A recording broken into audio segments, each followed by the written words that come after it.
আগামী বছরের 20 জানুয়ারি যুক্তরাষ্ট্রের প্রেসিডেন্ট হিসেবে ক্ষমতা গ্রহণ করবেন ডোনাল্ড ট্রাম্প। তার ক্ষমতা গ্রহণের আগেই পদত্যাগ করবেন বলে ঘোষণা দিয়েছেন দেশটির FBI প্রধান ক্রিস্টোফার রে। আজ 12 ডিসেম্বর বৃহস্পতিবার বিবিসির অনলাইন প্রতিবেদনে এই তথ্য জানানো হয়েছে।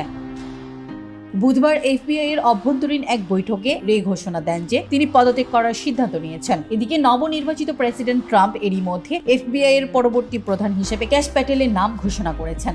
বৈঠকে রে বলেছেন, আমি সিদ্ধান্ত নিয়েছি যে ব্যুরোর জন্য সঠিক জিনিসটি হলো বর্তমান প্রশাসনের শেষ পর্যন্ত কাজ করা এবং এরপর পদত্যাগ করা। এক কর্মকর্তা জানান, রের এমন ঘোষণার পর অনেকে তাকে দাঁড়িয়ে সম্মান জানান এবং কিছু দর্শককে কাঁদতেও দেখা গেছে।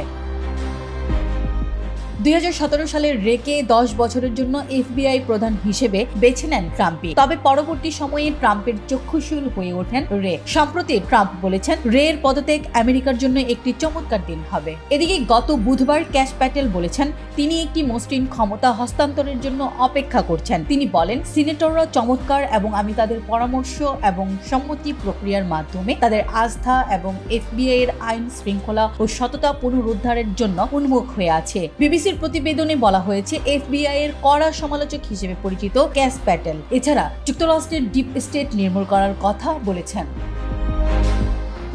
ঠিকানা নিউজ ডেস্ক রিপোর্ট।